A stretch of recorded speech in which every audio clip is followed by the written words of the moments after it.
hoje falássemos um bocadinho sobre esta questão da ansiedade. Perceber em concreto de que é que estamos a falar, o que é a ansiedade, a raiz, como é que ela surge, é a dúvida que muita gente tem. Como é que eu sou ansioso, porquê é que eu sou ansioso, o que é que me levou a ser ansioso, perceber bem esta parte orgânica e esta parte mental da ansiedade. E também falarmos um bocadinho sobre os tratamentos que existem para combater esta síndrome. E eu espero que vocês saiam daqui também com isto bem presente, para que possam controlar também os vossos índices de ansiedade. Ouço aqui muitas vezes me dizerem que hoje estou muito nervoso, hoje estou muito ansioso. O que é isto de estarmos nervosos e de estarmos ansiosos? Eu encontrei esta definição que para mim é que mais se adequa à ansiedade, porque fala de uma forma global do que é a ansiedade.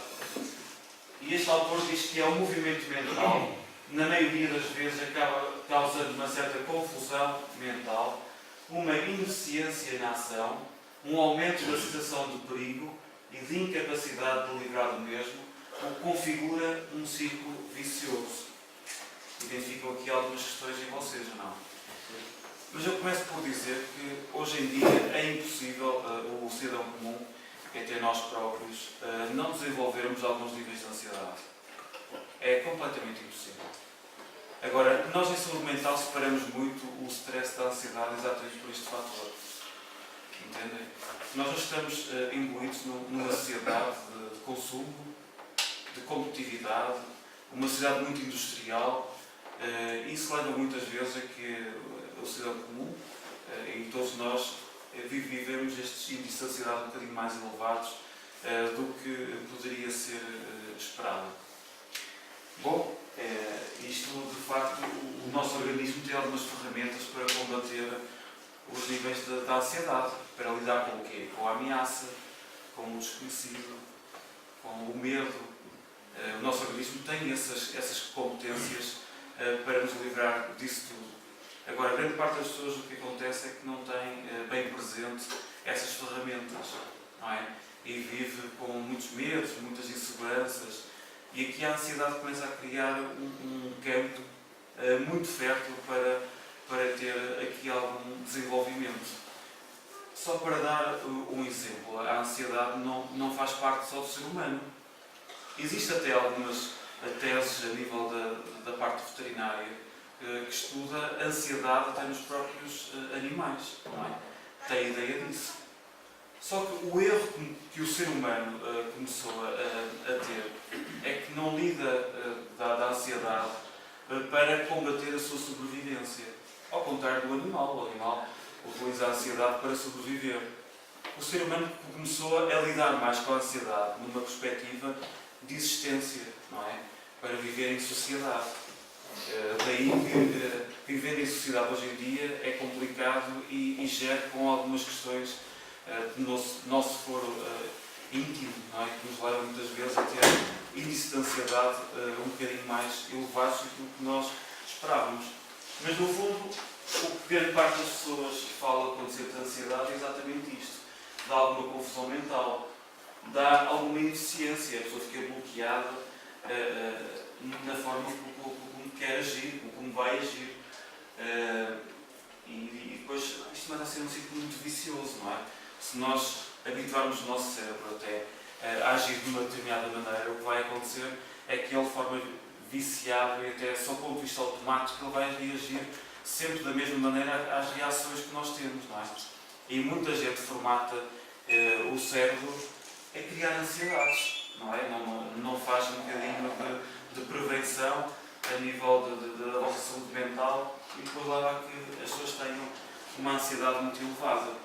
Muito brevemente, os sintomas da ansiedade são exatamente estes, não é? E geralmente atinge não só a parte física, como atinge também a parte psíquica. É que às vezes dizem, tenho dor no peito, tenho dor de cabeça, sinto um formigueiro, tontura, palpitação. Ou então, a nível psíquico, dizem que não dormem. Ou esta noite não dormi nada. Isto é recorrente aqui dentro ouvirmos isto. Ou uma irritação, ou uma tensão. A pessoa acaba por não conseguir exprimir bem que tensão é esta, o que é que se passa, não é? uma inquietação. Como estão a dar conta, a ansiedade é muitas vezes uma resposta à nossa parte psíquica, é uma resposta física a uma parte psíquica que nós temos, não é? E até às vezes com perda de concentração, não é? E algum sentimento de incapacidade que o indivíduo tem. E vocês identificam em vocês aqui algum destes sintomas, ou não? Sim. Quase todos? Pronto. Agora, eu costumo dizer isto muitas vezes. Nós podemos ter os sintomas. É preciso verificar em que índices é que esses sintomas estão, não é? Porque eu senti-me arrepiar, também me sinto muitas vezes, não é? Agora, sinto muito ou pouco. Sinto-me todos os dias, de manhã ou de tarde. Só de tarde, percebe? A intensidade dos sintomas que muitas vezes nos dá a ideia se existe ou não alguma patologia, certo? É que grande parte das pessoas não tem a patologia em si, não é? Todos nós hoje temos stress lá fora e temos que ter, e até é um sistema fisiológico que nós temos para ativar. Se nós tivermos stress a um nível, a um índice bom, normal, até nos ajuda a agir, não é? Até nos ajuda a fazer as tarefas, até nos ajuda a organizar as tarefas, ajuda-nos até a esses níveis todos, não é? E até um determinado ponto é bastante positivo. O problema é quando nós começamos a atingir um ponto em que a ansiedade já está a perturbar o nosso dia-a-dia. E as patologias servem exatamente a partir daqui. É quando a ansiedade já está a fazer com que eu perca horas de sono, quando nos leva a ter algumas manifestações biológicas e orgânicas que nos trazem algumas preocupações. As físicas geralmente é que se manifestam. A pessoa tem uma aceleração muito elevada do coração, começa a bater muito forte, não é? Isto é uma manifestação física da ansiedade. Vocês sabem que antigamente dizia-se muito que o coração era o centro das emoções. Havia muito esta ideia, não era? Sabem porquê? Porque o coração era o centro das emoções. O que é que se tinha essa ideia? Sentia-se primeiro. Exatamente por isso. Porque era a manifestação física que nós tínhamos da nossa parte mental. Ora bem, eu sinto-me nervoso porque vou ter um teste. Eu sinto-me nervoso porque vou beber café com uma amiga. Eu sinto-me nervoso por outro motivo qualquer. Ora bem, eu sinto-me nervoso, o que é que acontece? O coração bate muito, não é? E então havia muito esta questão, até metafórica, não é? Até platónica, de que o coração seria o centro das emoções, certo? Mas não, é o nosso cérebro que comanda tudo em nós, não é? É uma resposta mental, a parte física começa a bater o coração de forma muito elevada, não é? Mas só para deixar isto aqui presente, não é? De facto, o stress até um nível bom até ajuda a funcionar, até ajuda a lidar com isso. Posso dar uma palavra nisso? O senhor que eu estava a falar agora nesses apertos do coração, esses apertos do coração têm um nome. Esse nome chama-se CPO2, o próprio oxigênio que nos alimenta tanto ao coração como ao cérebro. Se essa parte do CPO2 passar aos 120, o que é que vai originar daí? Uma arritmia cardíaca e uma paragem cardíaca automática. É exatamente isto. Isso não é hipótese. É exatamente isto. É que depois a questão é que é exatamente essa arritmia, não é? As pessoas chegam ao ponto em que o coração, se bater demasiadamente forte, quanto mais aceleração ele bater, quanto mais aceleração, mais pressão ele bater, mais oxigênio ele vai deitar para fora. Ao deitar para fora, o que é que ele vai fazer? Vai bloquear as artérias todas. O que é que isto vai provocar? Uma arritmia cardíaca e depois lá estão os tais paragens cardíacas e os tais AVCs. Álvaro, exatamente isso. E geralmente, só aqui uma à parte, quando existe esse batimento excessivo do coração, ou por diversos motivos, ou por medo, é uma resposta fisiológica, quando isso acontece. Sabem qual é que é o grave problema? É essa arritmia é tão elevada em que as nossas válvulas que nós temos no nível do coração não acompanhem essa abertura de site, porque se ele bate, o site tem que ser para algum lado. E eles vão lá, tem que sair. Pronto, e muitas vezes dá isso que Lá nós está, estamos a falar. lá está a mostrar. Se essas artérias estiverem entupidas, o que é que ele vai originar? Vai originar a levantar Vai ter que romper. Não é? aquelas artérias que sejam mais finas, que é para eles, que é para o sangue poder sair. Lá está os tais AVC, Claro. as tais paragens cardíacas, essas coisas por aí fora. Mas por isso é que eu digo isto muitas vezes, a saúde mental é muito importante a este nível, não é? É que se nós conseguimos baixar os níveis de ansiedade, o coração também bate um bocadinho mais devagar, não é? Mas daí que a saúde mental e a saúde física é uma coisa que está sempre muito interligada e é de facto importante. Eu trago sempre o cérebro, não se assustem, só para explicar uma questão que é importante, que eu acho que é para vocês saberem. É que a ansiedade num termo muito elevado, geralmente está ligada aqui ao lobo frontal, e eu já vou dizer porque é que estou a dizer isto. E aqui há a parte límbica que o cérebro tem aqui na parte de baixo, perto do lobo temporal. Vocês muitas vezes me dizem que têm dores de cabeça aqui à frente, não é? Aqui à frente, aqui do lado. Isto geralmente aqui à frente é onde o cérebro está a processar informação, é onde o cérebro está a refletir, está a pensar, está a organizar as coisas. Percebem? Por isso é que muitas vezes o que se passa com as dores de cabeça também são níveis de ansiedade um bocadinho elevados nesse processamento de informação. A dor de cabeça também é muito isto. É quando nós estamos a esgotar demasiado uma parte do cérebro. Não é? Não vos dói os músculos quando fazem um exercício sempre igual num determinado músculo? Sim. Pronto, a dor de cabeça também é um esgotamento num determinado ponto. Se vocês estiverem a ver televisão durante muito tempo, o que é que acontece? Começa a dar dor de cabeça, não começa? Isso é sinal de paragem. Bem, eu vou agora sair um bocadinho, vou até lá fora, vou aliviar a cabeça, a dor vai aliviando. Porque a cabeça também precisa de algum descanso, não é? E se nós massacrarmos o nosso cérebro num determinado ponto, num determinado sítio, ele também começa a doer. É exatamente o que se passa às dores de cabeça. E aqui geralmente o cérebro começa a pensar muito e vai atrás e vai à frente para ir buscar informação aliada ao lobo temporal nas memórias, está tudo muito confuso, recua com uma informação muito distorcida e começa a doer a cabeça, porque começa a não fazer a colagem entre as informações e começa a gerar ansiedade, dor de cabeça. Daí que é muito importante nós trabalharmos sempre a este nível. A ansiedade tem fatores hereditários e fatores ambientais. Não vamos estar aqui só a falar sob o ponto de vista até orgânico e hereditário. Nós nas anamneses clínicas perguntamos muitas vezes se a vossa família mais próxima se tem o mesmo problema que vocês têm, se existe alguma relação, para tentarmos tentar esta relação entre a parte hereditária, exatamente, e a vossa queixa, o vosso sintoma, certo? Porque não vamos estar a tapar o sol com a peneira. Muitas vezes existe alguma hereditariedade também nisto, não é? Existem alguns genes que passam de pais para filhos e nós herdamos muito disso. Só que é uma porcentagem muito baixa, daí que eu geralmente em grande parte dos casos a porcentagem é muito baixa, daí que nós temos que interferir muito com estes fatores mais ambientais, não é? Que é para isso que nós estamos aqui também a trabalhar. E os fatores ambientais para a ansiedade muitas vezes são questões mais do vosso passado, coisas que já aconteceram e que interferiram com o vosso perfil, a forma como vocês foram sido formatados, não é?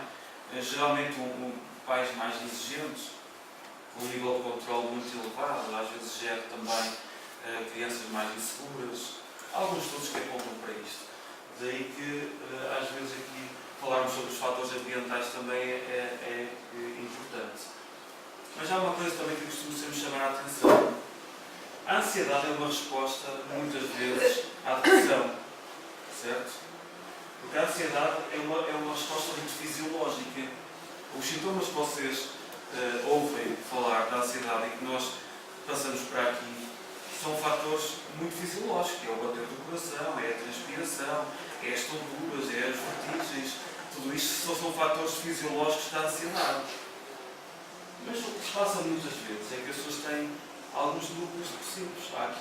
E quando falo em núcleos depressivos, não é propriamente depressão, Mas há aqui algumas questões internas de inadequação, de autoestimas baixas, de dificuldade em organizar, alguma confusão mental. Isso leva também a que a pessoa tenha uma ansiedade muito elevada.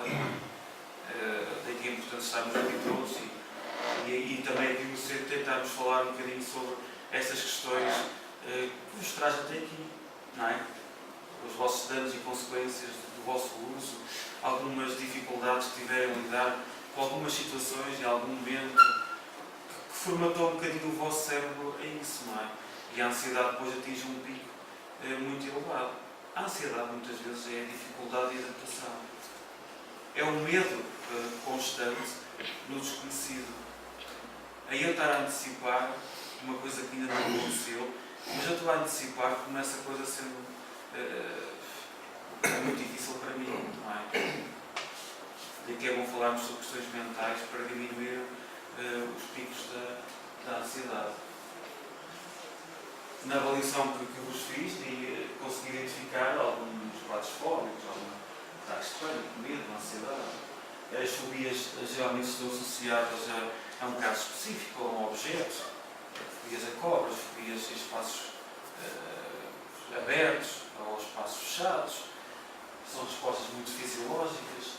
O pânico, geralmente quem teve ataques de pânico sabe que teve sem dúvida medo da morte, teve medo, sente aqui uma bola muito elevada, uma apneia, uma falta de ar, um medo de sentir o chão, um medo muito elevado até a nível fisiológico. Oscar, já tiveste algum ataque de pânico? Não. Mas geralmente é isto. Já tiveste? Estou lá carga das... Já tive assim convulsões. O que é que sentiste? Eu já tive ataque de ansiedade, de pânico também. O que é que eu senti? Não senti. Foi uma sensação horrível. Não sabia. Há dias, por acaso, aqui na RAM também eu comecei a sentir, comecei a ter ânsia de vómito, começo a tossir muito. Mas sentias estas questões de coração bater muito depressa, Sim, sentias isso. bloqueado na ação? Sim, exatamente. Sentias muito isso, não é? Tudo isso. Ok. Uma pressão grande no peito, uma bola, Eu uma sou, respiração. sim, eu sou muito ansioso. Já tive vários ataques de ansiedade. Eu já estou brincando no chão. Os seus planos no chão. As escadas. Oscar, mas aí é que está. A ansiedade também pode vir daí. E aqui na adição isto nota-se muito.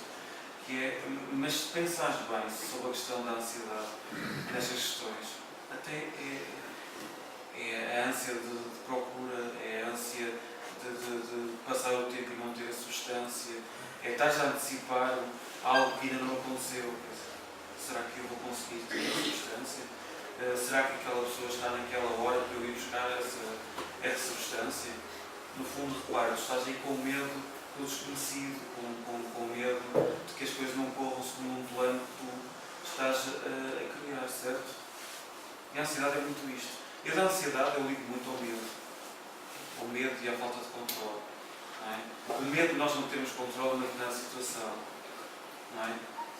Eu também sentia muitos formigueiros na perna. Exatamente. E a transpiração também está muito ligada a isso. E tonturas também, tonturas tão fortes que eu quase perdi o sentido. Eu de vez em quando sinto aqui, de vez em quando, quase todos os dias. Uma bola. Uma bola de igreja.